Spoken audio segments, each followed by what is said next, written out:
They won't let me in. This basalt stone prison has stood here for 153 years. They let people in, lots of people, but they won't let me in. All I want to do is tell a story, to tell you about this amazing old prison. But never mind, I'll find another one. Urban Archaeology, Mount Eden Prison.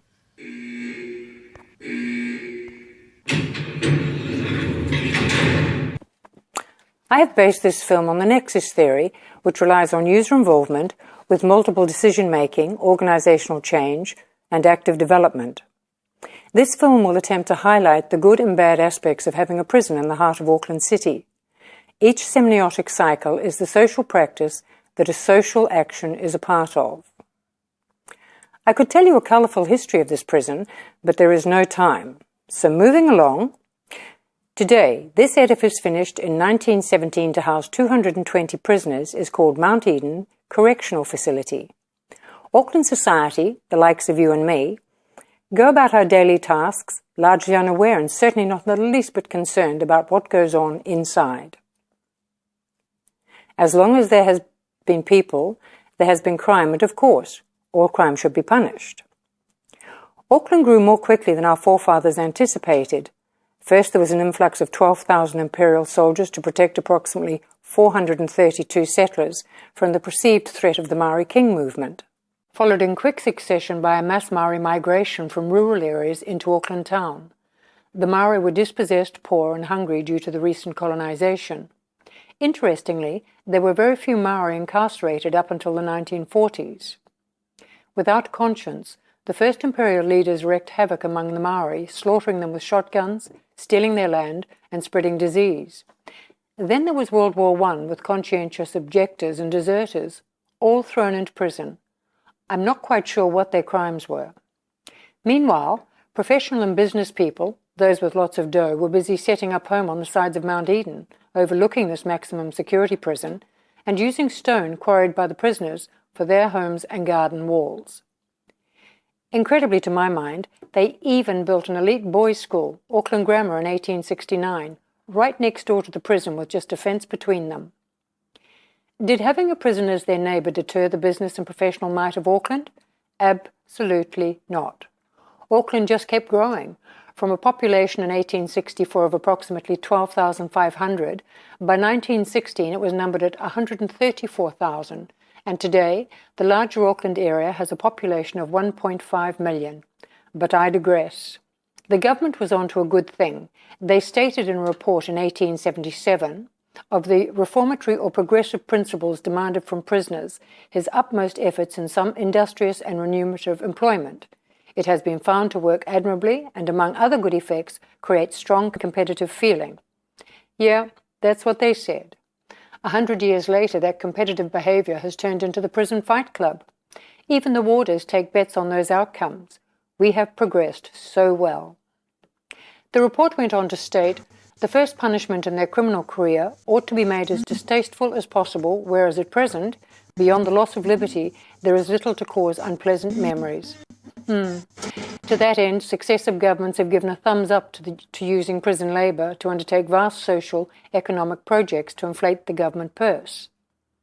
Having built Mount Eden Prison, prisoners were then put to work building the Great South Road in the 1800s, extending Pākehā influence and law further south. That central bypass has now been replaced by the Southern Motorway. In 1913, in the middle of the North Island, an area of 16,000 acres was planted with 41 million pine trees. Today we know it as the Kayangaroa Forest, all prison labour. Earlier, I showed a graph illustrating Maori incarceration as being very low until the 1950s. However, as can be seen, this is now 50.7% and climbing. But surely a contributing factor to this falls into sectors of poverty, unemployment, drug use and gang membership, and never lose sight of the mentally unwell. They also are incarcerated today. It may appear we as a society are progressive and caring in our methods of incarceration, but at what stage in time did we agree to house our mentally unstable cheek and jowl in a penal system? One should seriously question political motive. It was said in the newspapers recently by Peter Gluckman that prisons are universities of crime which have pulled in lawbreakers and locked them into a lifetime of crime. Interesting, and ultimately, whose fault?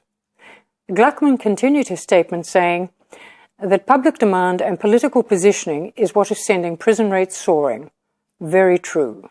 So, to deal with rising crime rates, our elected governments have continued to build more, bigger, beautiful prisons and outsourced responsibility to agencies such as Serco, an English company with a very poor track record to date in New Zealand. Has the Mount Eden Correctional Facility had any impact on Auckland's urban archaeology? Of course, the answer is yes and no.